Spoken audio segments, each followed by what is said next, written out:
Good morning, ladies and gentlemen. Good morning. Thank you for being here with us. We're going to be beginning in a few minutes. Have a little bit of a delay today. But while I have your attention, I ask that you all please silence your cell phones. I will remind you to do that again right before we start. And I also ask that at the conclusion of the event, everyone remain in their seats until the secretary is exited. He'll be exiting through that door over there. So again, please remain in your seats. I will remind you of that as well at the end of the show. Thank you.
Ladies and gentlemen, we are about to begin. Final reminder, please silence your cell phones and remain seated until the Secretary has left at the end of the program. Thank you.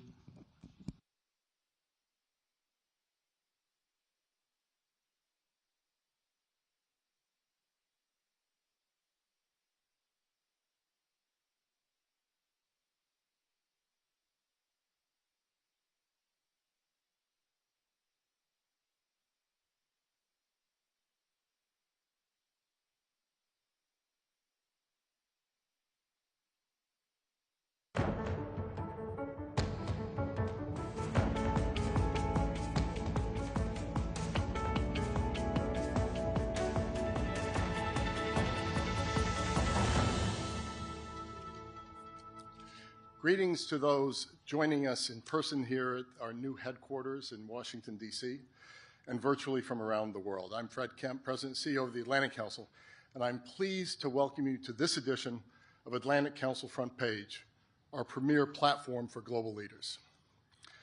We're here today with the 71st U.S. Secretary of State, Antony J. Blinken, on American leadership and the future of the Middle East. This event is being live-streamed on Atlantic Council TV, YouTube, Facebook, and X. You can join the conversation on X by following the Atlantic Council and using the hashtag AC Front Page.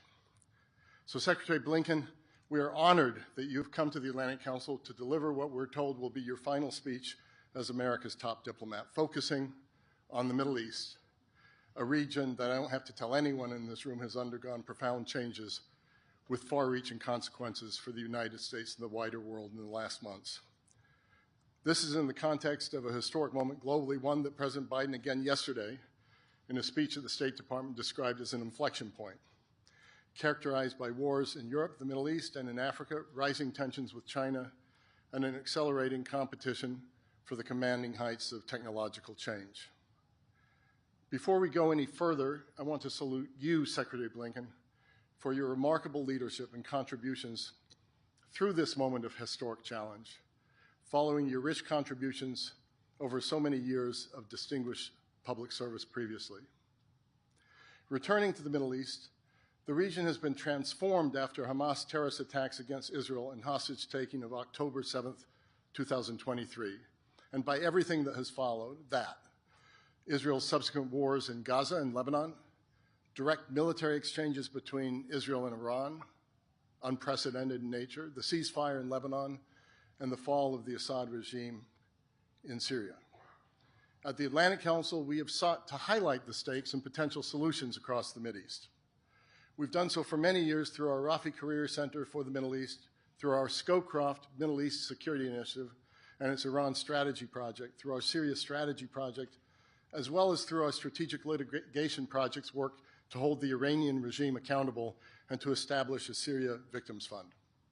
Significantly, we have also done this through our N7 initiative in partnership with the Jeffrey Taupins Foundation, which seeks to advance the process of regional integration launched by the Abraham Accords among the United States, Israel, Arab partners, and Muslim partners around the world. So thanks to Will Wexler and the Atlantic Council's remarkable Mideast team. History is in motion, Mr. Secretary, and you've been at the center of it, with your work to advance the interests of the United States to secure a more prosperous global future. As you wrote recently in Foreign Affairs regarding U.S. foreign policy more broadly, quote, "The choices the United States makes in the second half of this decisive decade will determine whether this moment of testing remains a time of renewal or returns to a time of regression." One last thing before Secretary Blinken takes the stage. In a moving exchange between you and President Biden yesterday at the State Department, the President said the following about you, quote, "You're not only brilliant, you have incredible character, you have more integrity than almost anybody I know.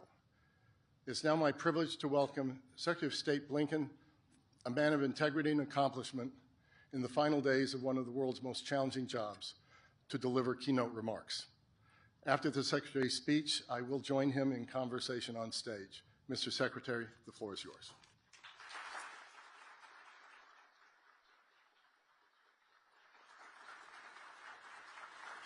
Thank you. Thank you very much. Thank you. Thank you. Well, good morning, everyone. And Fred, to you, thank you for that incredibly generous introduction.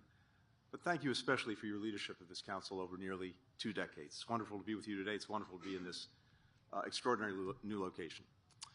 Back in the early 1960s, leading diplomats, public intellectuals, philanthropists, and others came together in Washington to create an organization that was founded on meeting the challenges of an increasingly interdependent world.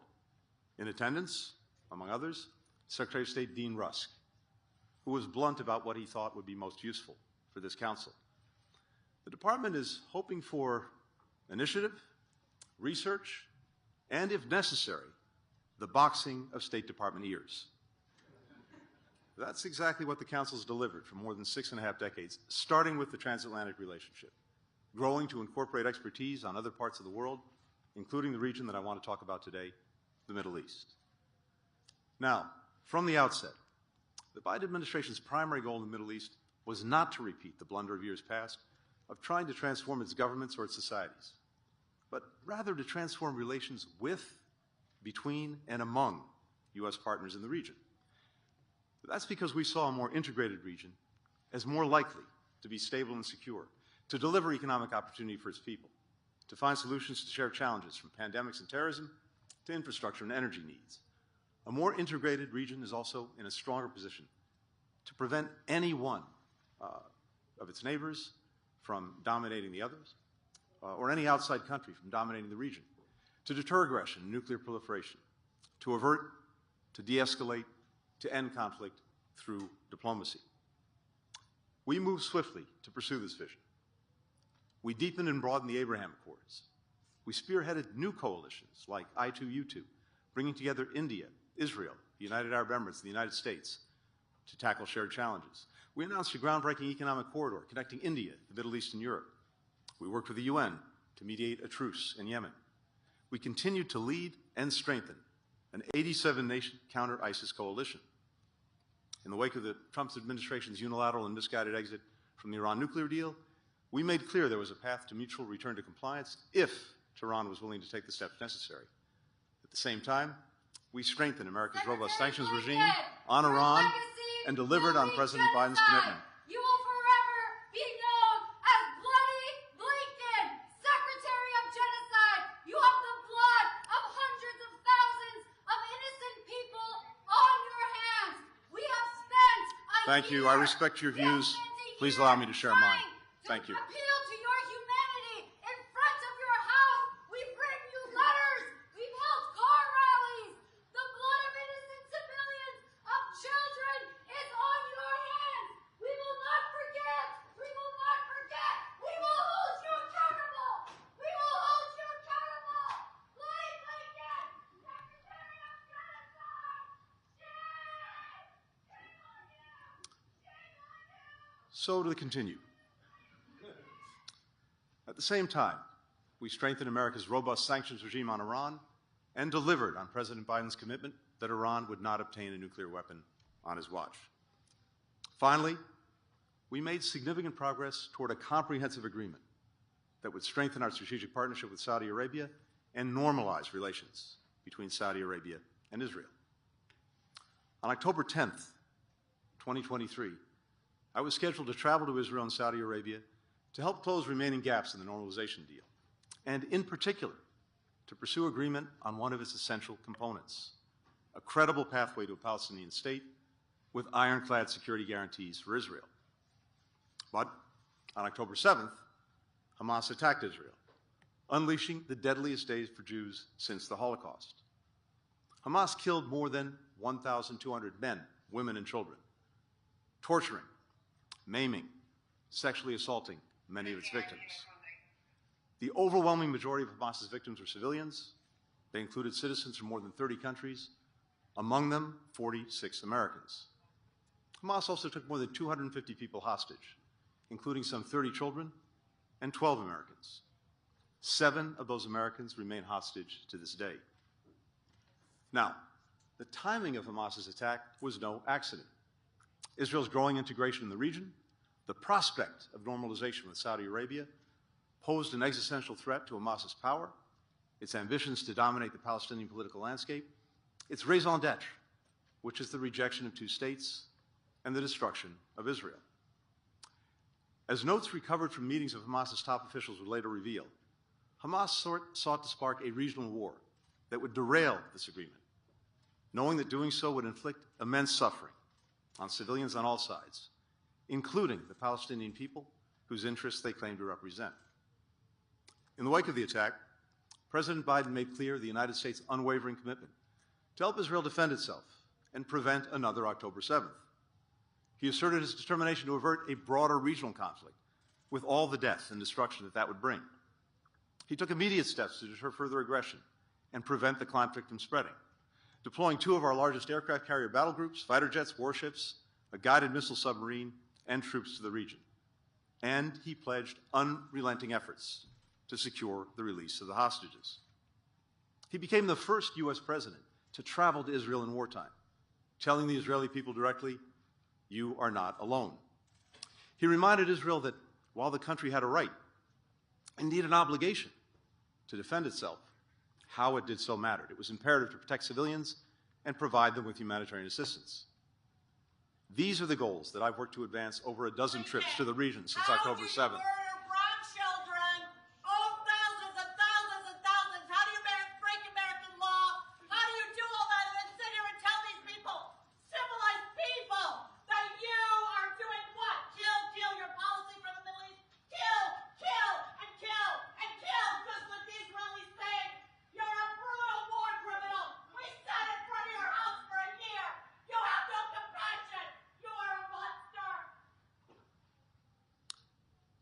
All of this has been part of an all-of-administration effort, led by President Biden, including Jake Sullivan, Bill Burns, Lloyd Austin, Brett McGurk, Amos Hochstein, Barbara Leaf, and our diplomats across the region and around the globe.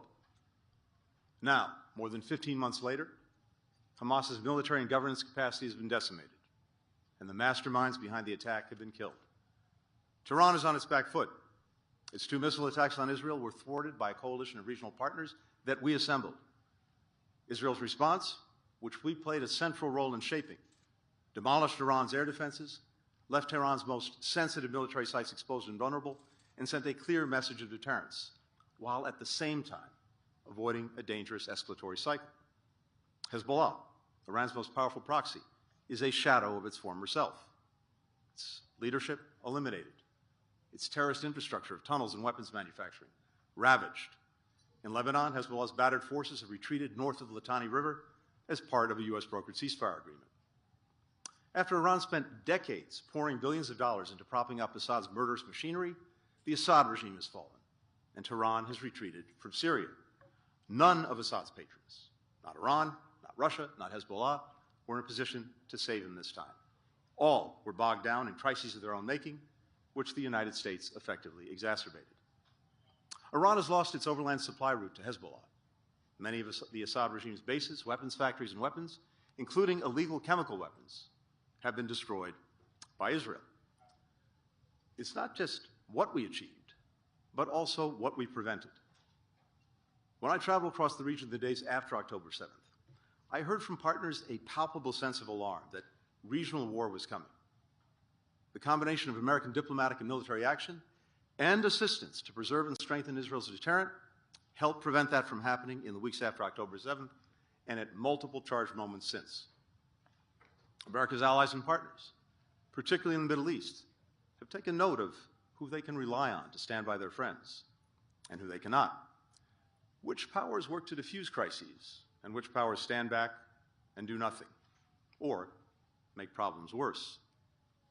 The balance of power in the Middle East is shifting dramatically, and not in the way Hamas and its backers hoped or planned. And yet, the region remains rife with risk, from Syria's fragile political transition to Iran's desperation to restore its deterrence with all that could imply for its nuclear ambitions, to the Houthis' ongoing attacks on Israel and international shipping, to a dearth of opportunity, the repression of dissent and human rights in several countries. What's more, while the strategic gains made over the last 15 months are real, they have come at tremendous and excruciating costs. For the families of the kibbutzim, the concert goers, the children, the soldiers killed on October 7th attack, unfathomable grief persists.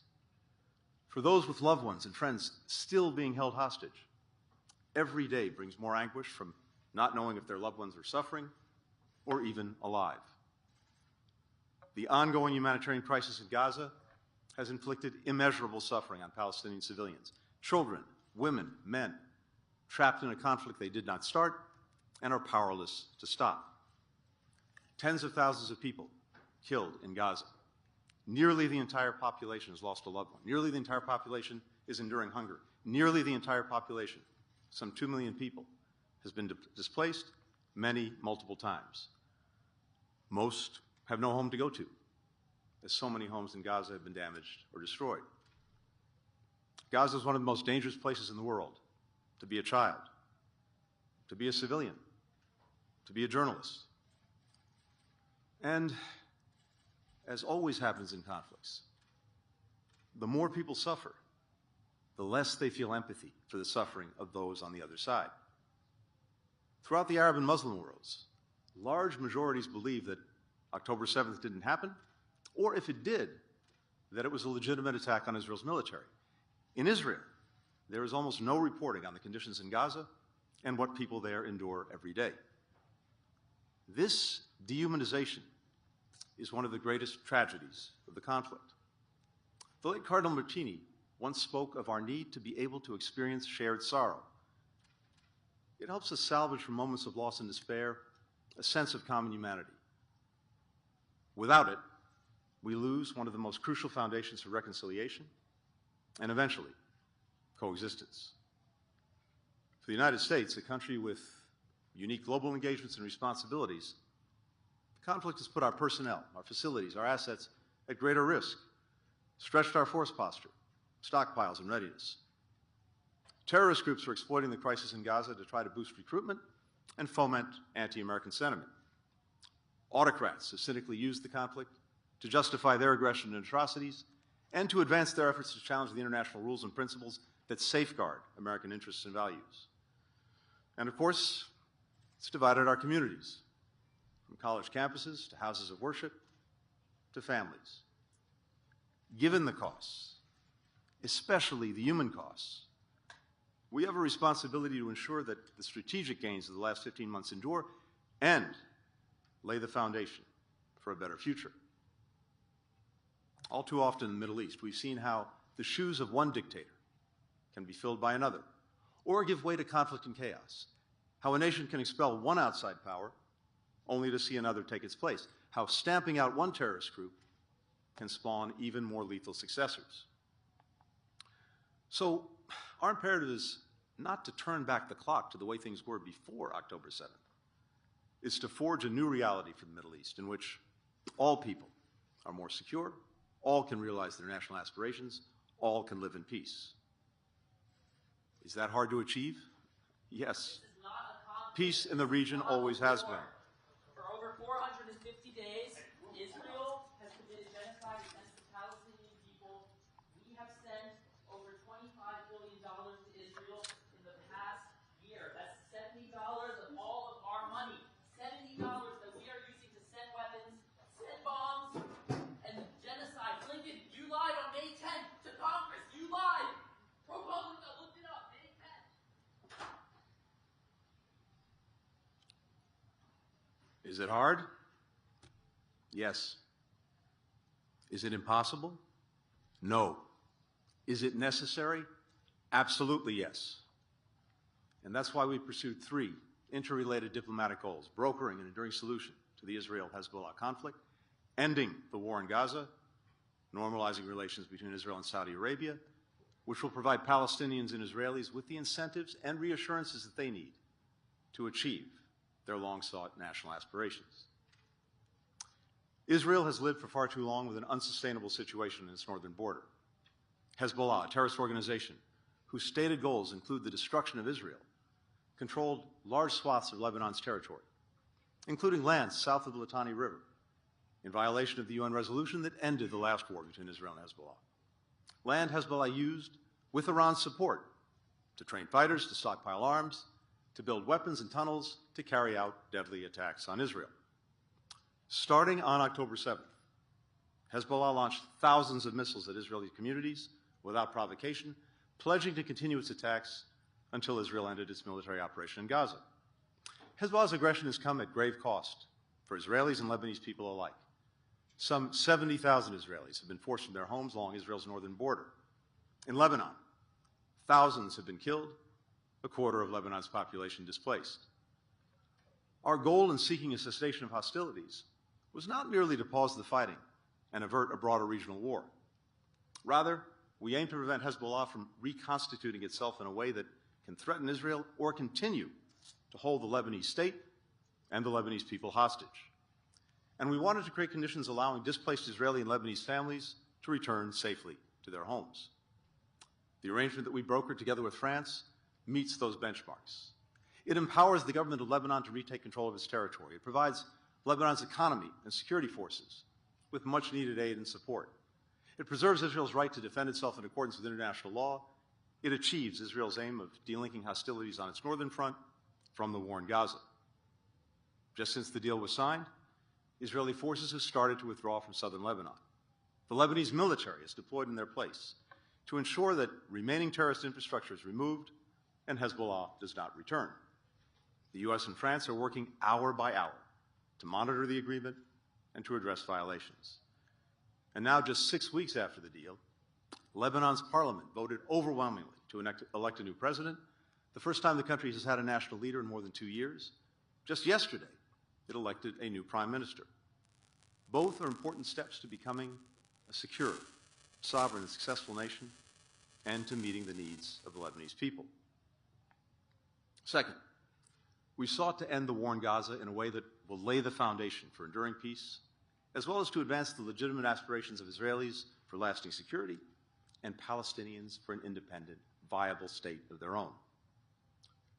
1 month into the conflict, at a meeting of G7 foreign ministers in Tokyo, I outlined principles that the United States saw as essential to achieving these goals. The principles included a Gaza never again ruled by Hamas or used as a platform for terrorism or other violent attacks. New Palestinian-led governance, with Gaza united with the West Bank under the Palestinian Authority. No Israeli military occupation of Gaza or reduction of Gaza's territory. No attempt after the conflict to besiege or block it. And no forcible displacement of Gaza's population. These principles also called for establishing a sustained mechanism for Gaza's recovery and reconstruction, and for creating a pathway toward Israelis and Palestinians living side by side in states of their own, with equal measures of security, freedom, opportunity, and dignity. Now, we and our partners recognize that we wouldn't be able to achieve these goals overnight. The first step, we have long believed, is to achieve an initial ceasefire, 6 weeks, during which Israel and Hamas stop firing, Israeli forces pull back, hostages start to come home, Palestinian prisoners are released, humanitarian assistance surges into Gaza. It will also create space for finalizing a day-after plan to allow the full withdrawal of Israeli forces, to make the ceasefire permanent, and to bring the remaining hostages home. Once we assessed that Israel had achieved its main objective in Gaza of ensuring that Hamas was incapable of carrying out another October 7th, President Biden publicly set out his detailed ceasefire plan. We went around the world building support for the proposal. The UN Security Council swiftly adopted a resolution supporting it, with 14 members voting for it, not a single member voting against it. The Arab League, countries in the region and beyond, all affirmed their support. Hamas, the lone holdout, but now thoroughly isolated, finally accepted President Biden's framework. In the time since, we've worked relentlessly with Qatar and Egypt to negotiate the details of the agreement and its implementation. Now, at different moments, different parties have made it hard to finalize an agreement, or events have delayed or derailed its completion. For the past several months, Hamas has played the spoiler. But over the past several weeks, our intensive efforts have brought us to the brink of full and final agreement. On Sunday, the United States, Qatar, and Egypt put forward a final proposal. The ball is now in Hamas's court. If Hamas accepts, the deal is ready to be concluded and implemented. I believe we will get a ceasefire, And whether we get there in the remaining days of our administration or after January 20th, I believe the deal will follow closely the terms of the agreement that President Biden put forward last May and our administration rallied the world behind. Now, from the outset, we also recognized that we couldn't afford to wait until a ceasefire to plan for what would follow it. For many months, we've been working intensively with our partners to develop a detailed post-conflict plan that would allow Israel to fully withdraw from Gaza, prevent Hamas from filling back in, and provide for Gaza's governance, security, and reconstruction, drawing on the principles that I originally set out in Tokyo.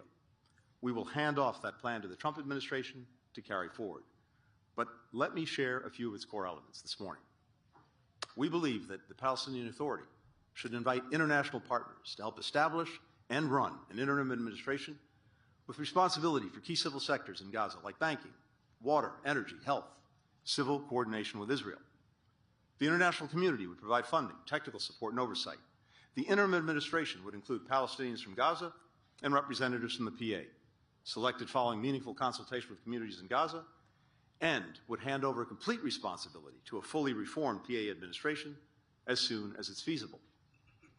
The administrators would operate in close cooperation with a senior UN official who should oversee the international stabilization and recovery effort. An interim security mission would be made up of members of partner nation security forces and vetted Palestinian personnel. Its responsibilities would include creating a secure environment for humanitarian and reconstruction efforts and ensuring border security, which is crucial to preventing smuggling that could allow Hamas to rebuild its military capacity. We would stand up a new initiative to train, to equip, to vet a PA-led security force for Gaza to focus on law and order and gradually take over for the interim security mission. These arrangements would be enshrined in a UN Security Council resolution. Some of our partners have already expressed their willingness to contribute troops and police for such a mission. But if, and only if, it is agreed that Gaza and the West Bank are reunified under a reformed PA as part of a pathway to an independent Palestinian state. And therein lies the rub. Reaching agreement will require all parties to summon the political will, to make hard decisions, to make hard compromises. Key regional and international actors will need to fully commit to supporting Palestinian-led governance and preventing Hamas's return. The PA will need to carry out swift, far-reaching reform to build more transparent, accountable governance, continuing a process that it began last year. Israel will have to accept reuniting Gaza and the West Bank under the leadership of a reformed PA. And all must embrace a time-bound, conditions-based path toward forming an independent Palestinian state. These principles are mutually reinforcing. Time-bound because no one will believe or accept an endless process. Palestinians need and deserve a clear and near horizon for political self-determination. Conditions-based because while Palestinians have a right to self-determination, with that right comes responsibility. No one should expect Israel to accept a Palestinian state that's led by Hamas or other extremists, that's militarized or has independent armed militia, that aligns with Iran or others who reject Israel's right to exist, that educates and preaches rejectionism, or that, unreformed, becomes a failed state. Israelis must decide what relationship they want with the Palestinians. That cannot be the illusion that Palestinians will accept being a non-people without national rights. 7 million Israeli Jews and some 5 million Palestinians are rooted in the same land. Neither is going anywhere. Israelis must abandon the myth that they can carry out de facto annexation without cost and consequence to Israel's democracy, to its standing, to its security.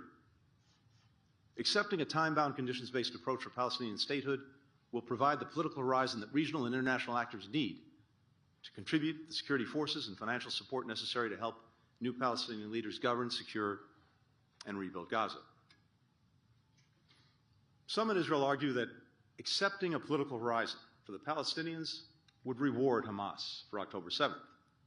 In fact, Hamas has tried to kill the idea of two states for decades. It hoped to destroy the Oslo Accords with relentless suicide bombs.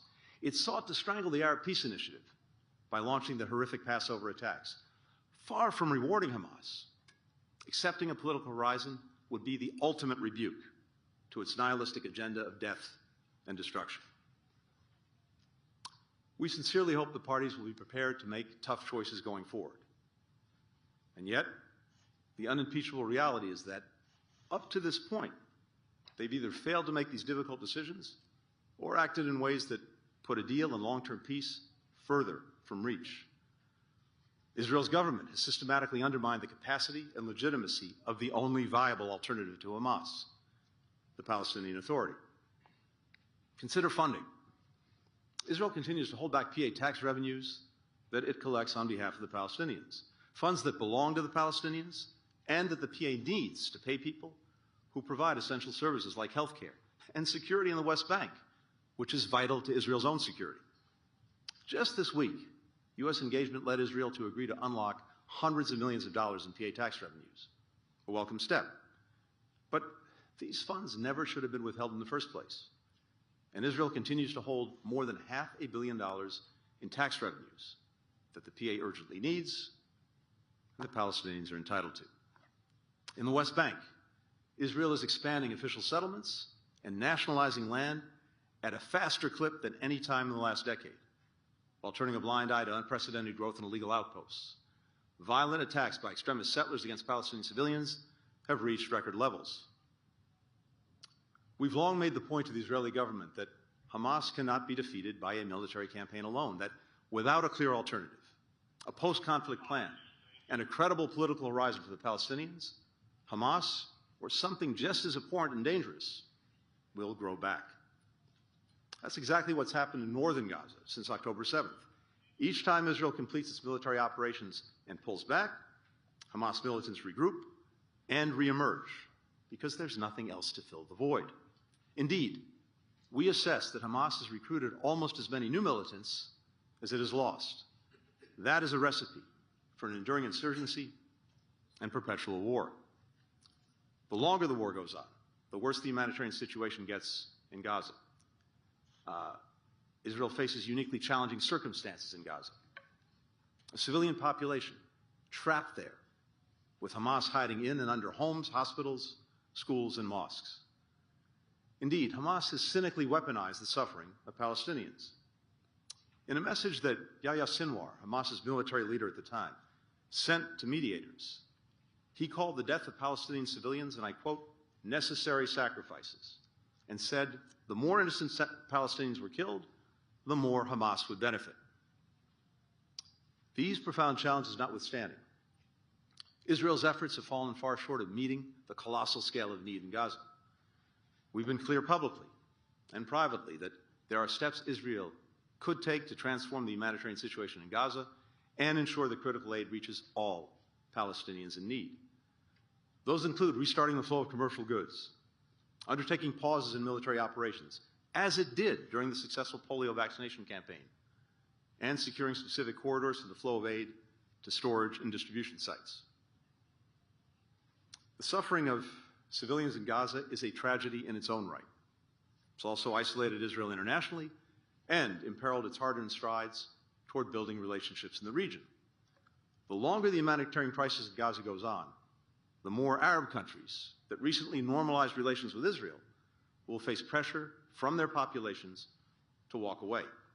And the greater the risk that Israel's long-standing peace accords with Jordan and Egypt will collapse. The ballast that these partnerships provide for Israel in the region, easy to take for granted, especially for generations who only know a world where these nations are at peace. But their rupture would unleash even greater instability and be incredibly hard to repair. Remaining bogged down in Gaza will harm Israel economically. Already, foreign direct investment and Israel's credit rating have taken real hits. The extended mobilization of reservists is undermining tens of thousands of businesses and private sector productivity. For its part, the Palestinian Authority repeatedly failed to undertake long overdue reforms, like reining in corruption and a bloated bureaucracy, further eroding its support among Palestinians. The PA's refusal to consistently and unequivocally condemn Hamas in the killings of October 7th only entrenched doubts among Israelis that the two communities can ever live side by side in peace, as have the PA's payments to the families of terrorists and the anti-Semitic remarks of its leader. Many partners in the region and beyond have also been unwilling to publicly condemn Hamas.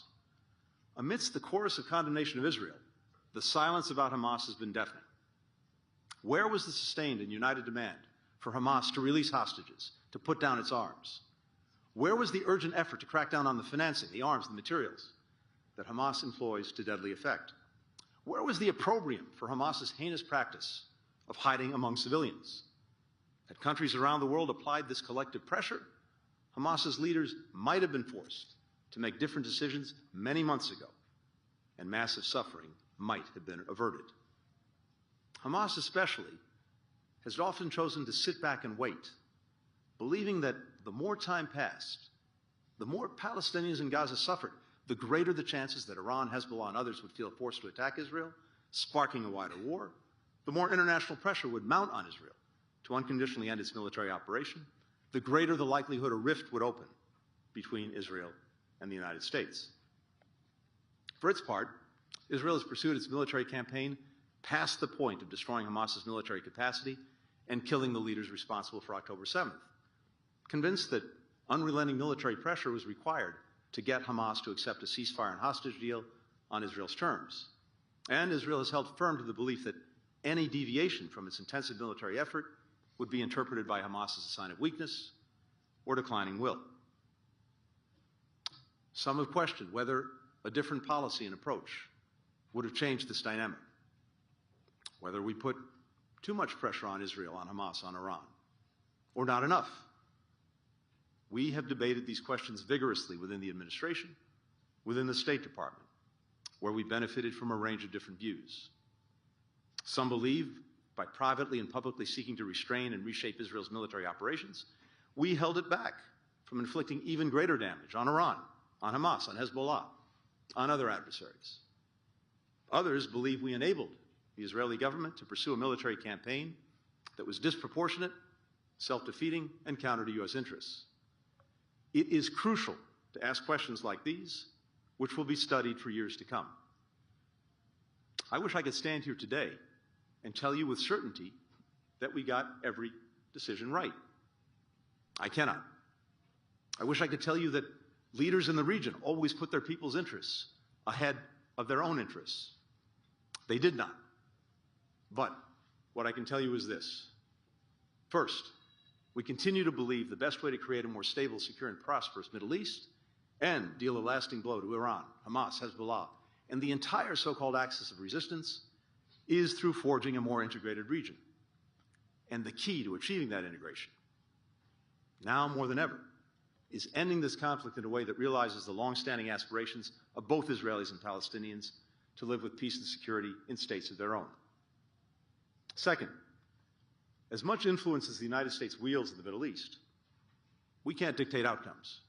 In the end, whether the region takes the path toward greater integration will ultimately come down not to us, but to the decisions of its leaders and the decisions of its people. Finally, we stand here today with a historic window of opportunity still open. While seizing it cannot bring back the innocent Israeli and Palestinian lives lost, it will prevent more lives from being taken. It will break the cycle of violence and bloodshed. We must not squander this chance. Israel's most deep-rooted desire from its founding has been to be accepted and treated as a normal state in the region and the world, with all the rights and responsibilities that implies. At the same time, in Israeli hearts and minds lies the conviction that past efforts at peace have been met with rejection, violent resistance, greater insecurity, with Camp David leading to the Second Intifada, the unilateral withdrawals from Lebanon and Gaza leading to Hezbollah and to Hamas. In the wake of October 7th, convincing Israelis otherwise will be a necessary and major undertaking. The prospect of normalization between Israel and Saudi Arabia represents the best opportunity to achieve the long-sought goal of Israel's greater integration in the region. And it's also the best incentive to get the parties to make tough decisions necessary to fully realize the aspirations of both Israelis and Palestinians and cut the Gordian knot that has held back progress up to this point. Much of the heavy lifting for normalization is complete. including negotiations on complex U.S.-Saudi elements of an agreement.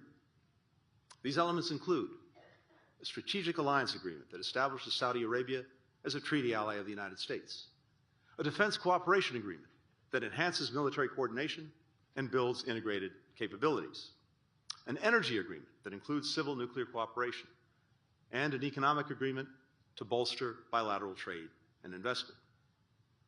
For both sides, October 7th has raised the stakes of the normalization deal. For Saudi Arabia, advancing efforts to realize Palestinian self-determination was always a key component. But now, the need to end the war in Gaza and for a credible road to Palestinian statehood is all the more urgent for Riyadh. For Israel, October 7th and its aftermath have underscored that a more integrated region and security architecture can best address threats to its security and isolate its enemies. That is exactly what we saw in April and again in October when, with U.S. leadership, partners in the region and beyond came together in an unprecedented way to help defend Israel against Iran's unprecedented direct missile attacks. It also speaks to what the world could do to put Iran's nuclear program back in a box and ensure that Tehran never has a nuclear weapon. In 2021, a team of documentary filmmakers traveled around Gaza asking children a simple question: what is your dream? Many of the kids they interviewed looked to be 5 or 6 years old, about the same age as my own kids. A little girl dreamed of becoming a doctor. Why? The interviewer asked. To treat people in war, she said. A boy dreamed of becoming a pilot so that he could fly people out of the place where they were, so they could see the world, so they could be happy. A girl dreamed of being an engineer so she could help rebuild homes that had been destroyed. A boy said his dream was to see the country under my hands develop into a beautiful place. I know Israeli girls and boys have very similar dreams. They dream of no longer saying goodbye to older siblings and parents going off to war, of not spending nights in bomb shelters or getting onto a school bus that's attacked by terrorists. They dream of returning to homes that they fled, of making destroyed communities beautiful again. Another path is possible. We've seen it, a path toward greater integration, greater opportunity, toward peace, with lasting security. I believe that because of the foundations we put in place, both before and after October 7th, that path is still open. And I believe that if leaders make the difficult decisions to walk that path, they'll not only have America by their side, but a power that no adversary can match. Generations of young people determined to reject the idea that conflict is inevitable and that enmity is inherited, and brave enough to embrace peaceful coexistence. I thank you very much for listening.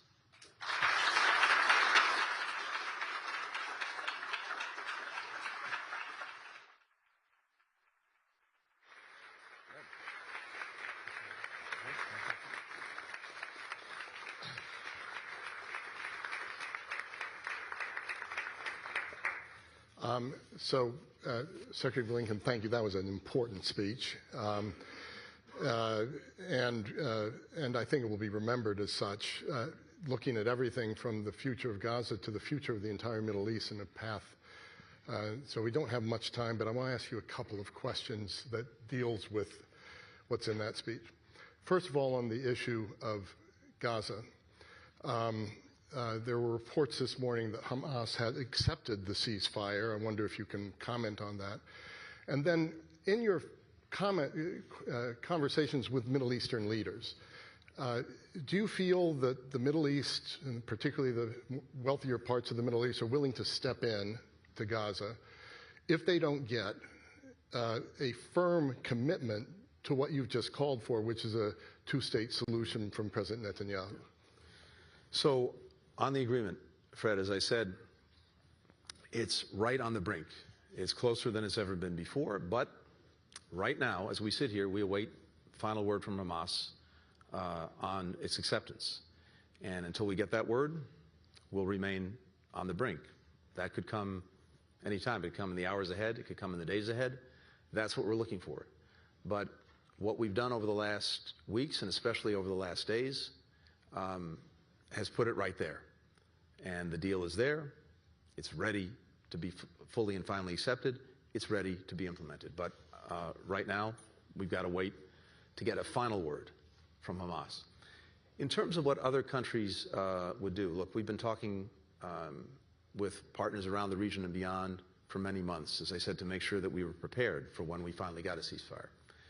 And what's clear is that while, of course, there's an ongoing determination to do whatever countries can for the humanitarian needs of Palestinians who are caught in this horrific crossfire of Hamas's making, in terms of actually investing in the future of Gaza, in its reconstruction, in security, countries will be very reluctant, absent some kind of clear political horizon.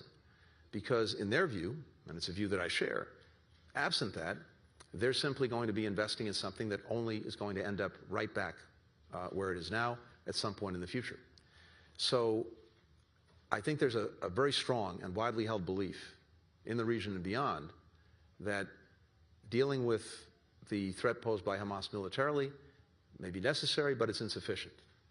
And absent a political dimension, what we're looking at ultimately is an enduring insurgency that will bleed and drain Israel and a perpetual war.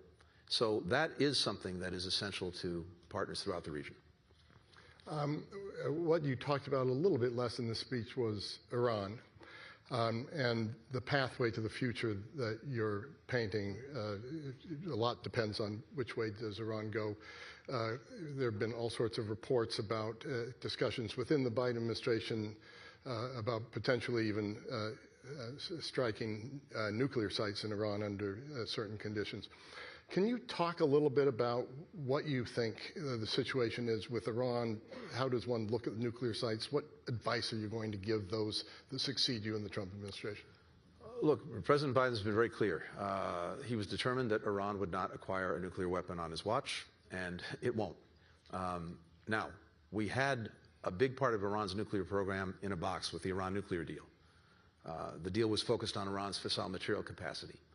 And what that deal did was to ensure that Iran could not produce fissile material for a nuclear weapon in less than a year's time. And so we would have plenty of time to see it if it broke out of the agreement and did that. Unfortunately, in pulling out of the deal and not replacing it with anything, Iran's now at a point where it can produce fissile material for a nuclear weapon in a matter of a week or two. Now, it doesn't have the weapon itself.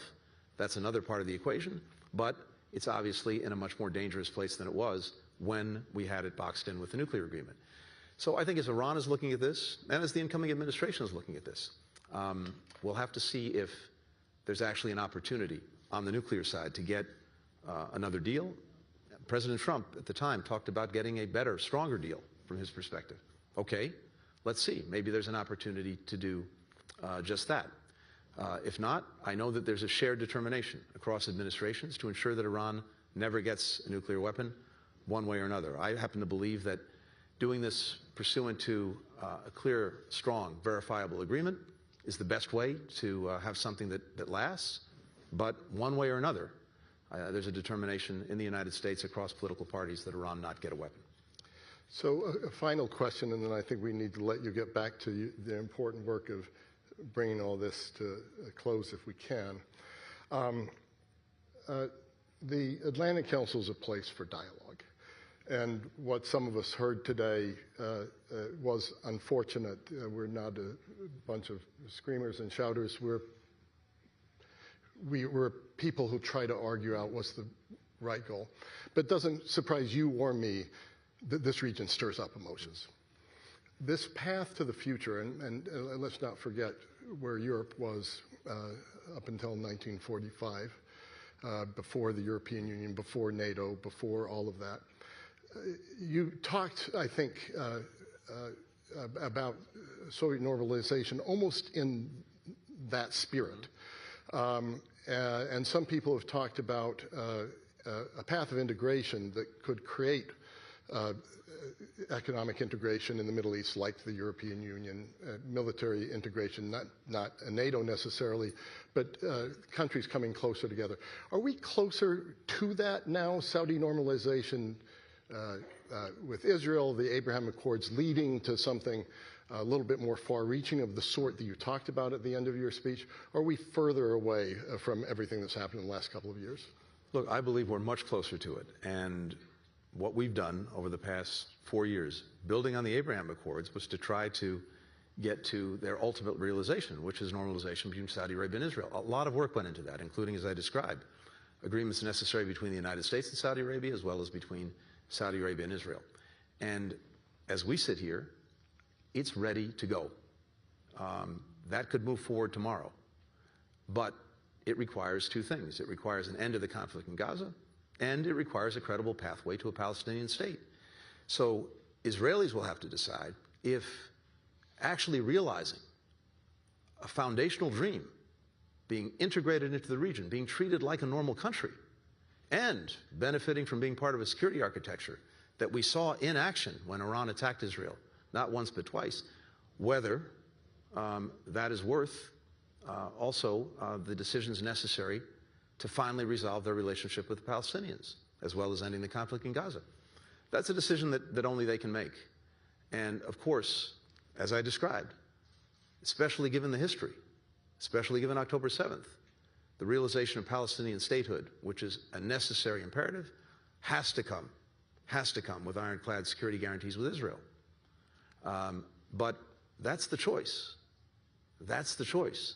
And I believe it's there. Now, in this moment, because societies are so traumatized, Israelis and Palestinians, it's incredibly hard to have that conversation.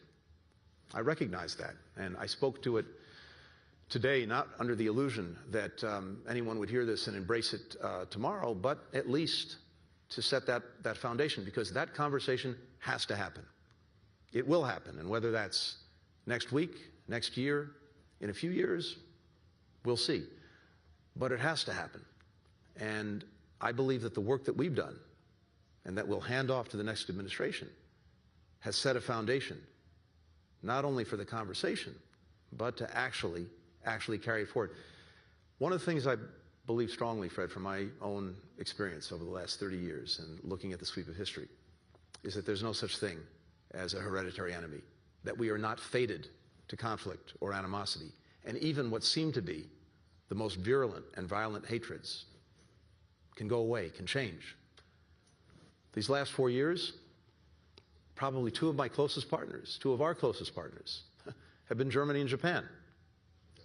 Not very long ago, it was a very different world. We take that for granted. We shouldn't.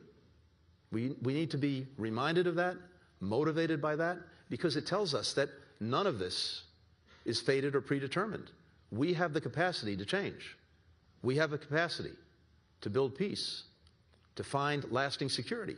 But it takes will. It takes hard choices, hard decisions, risk.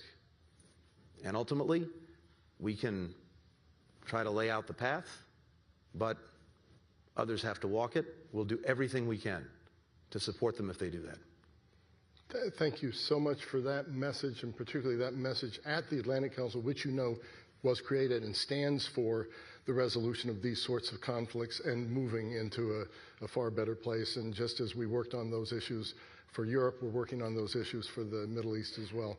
So I ask everyone in the audience to please join me, not just in thanking Secretary Blinken for today, and not just in thanking him for his work during the administration, but really a lifetime of public service. Thank you so much. Thank you.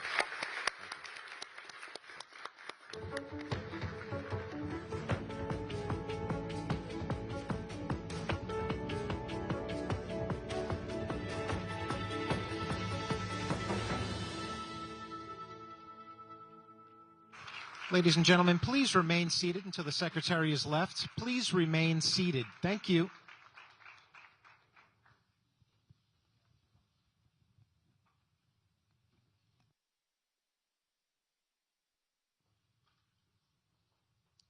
Thank you for your patience.